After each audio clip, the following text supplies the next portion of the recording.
Fala pessoal, essa semana a atividade é de revisão de todo o conteúdo trabalhado antes da suspensão das aulas presenciais. E, dando continuidade ao assunto de ecologia, em breve a gente vai falar sobre cadeias alimentares. Mas, antes da gente começar a revisão, eu quero lembrar vocês da atividade da semana passada, a atividade número 1. Eu propus uma discussão sobre o coronavírus.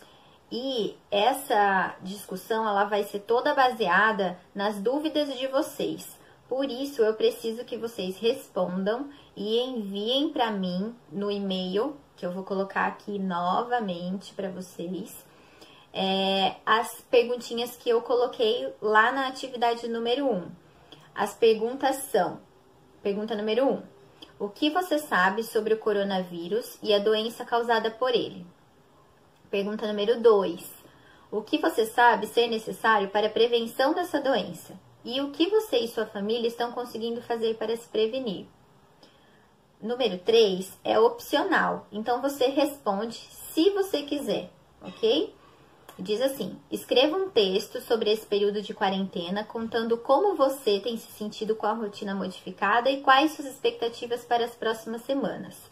Então é isso, é uma coisa bem simples, tá? 5 minutinhos vocês conseguem me dar isso daí para que eu possa preparar, de fato, uma discussão baseada nas dúvidas de vocês. Bom, então vamos lá para a nossa revisão. Se você pegar o seu caderno e for acompanhando aí as anotações, eu vou tentar seguir a mesma ordem com que a gente discutiu esses assuntos em sala de aula, tá? Para quem perdeu alguma dessas aulas, todo o conteúdo está digitado, tá? E vai ser disponibilizado para vocês também.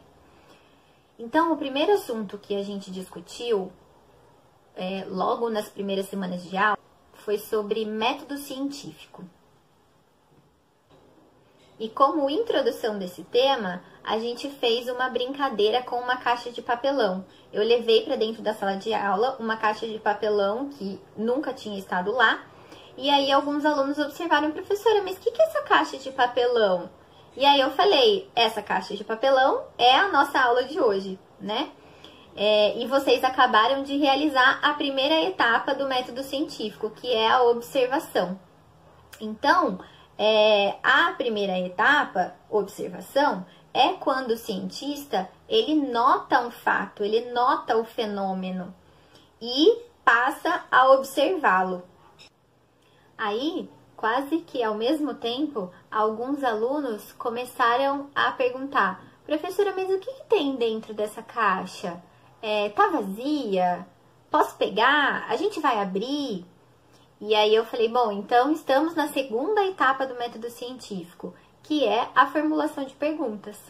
Então, o pesquisador, ele começa a levantar perguntas sobre o fato ou fenômeno observado.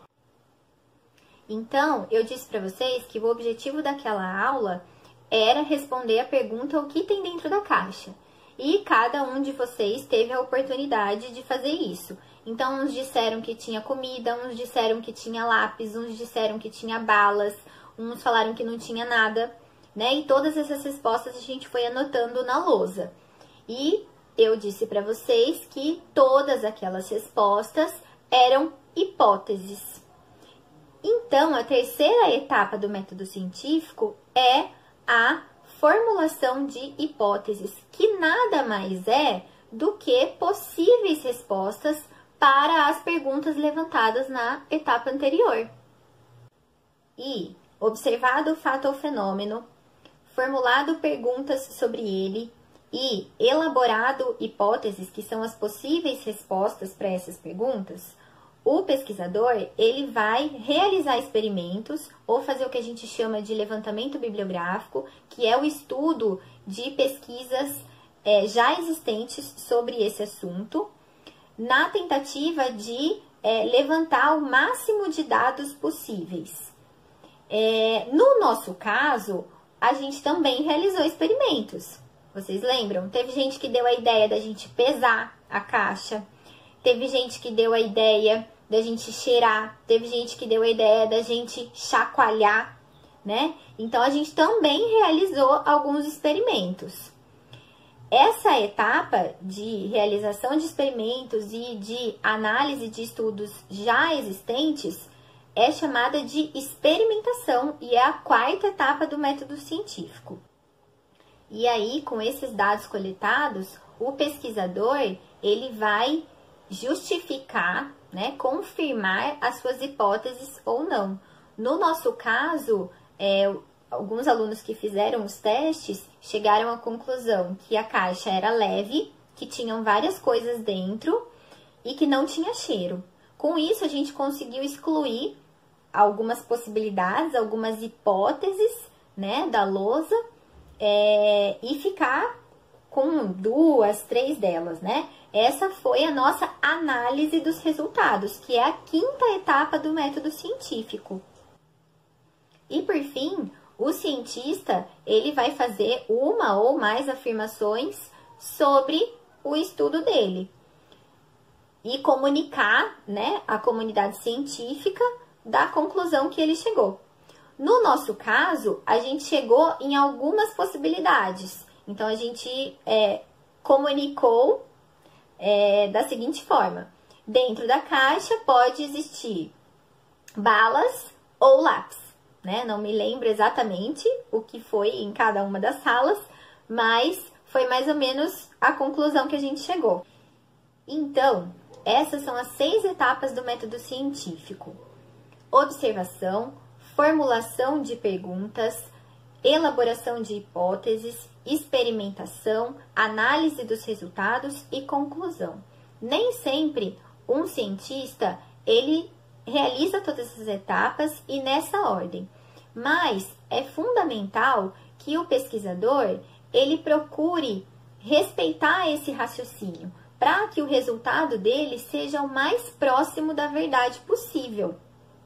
O segundo assunto que a gente trabalhou foi as características gerais dos seres vivos, que são aquelas características que estão presentes em todos os seres vivos, desde os mais simples, como uma bactéria, até os mais complexos, como os seres humanos. A primeira delas é composição química semelhante. O que quer dizer isso? Quer dizer que todos os seres vivos são basicamente compostos pelos mesmos elementos químicos, que são eles: carbono, hidrogênio, oxigênio, nitrogênio, fósforo e enxofre. A segunda característica são constituídos por uma ou mais células. Então, desde uma bactéria que é composta por uma única célula, até um ser humano que é composto por trilhões de células, são considerados seres vivos. A terceira possui metabolismo próprio. O que é metabolismo? Metabolismo é o funcionamento do organismo. Então, um ser vivo, ele é capaz de respirar, de se alimentar, de se reproduzir. A quarta característica, possui um ciclo de vida. O que quer dizer isso? Quer dizer que todo ser vivo nasce, cresce, se desenvolve, reproduz, envelhece e morre.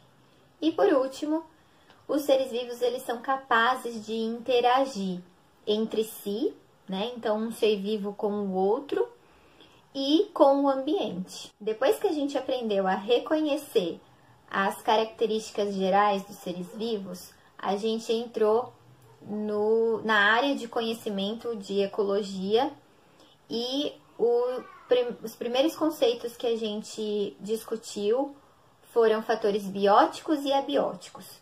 Então, no ambiente, a gente pode separar os elementos em fatores bióticos, que são os seres vivos, micro-organismos, plantas, animais, e os fatores não vivos, né? Os fatores abióticos, que são água, ar, solo, luz, entre outros.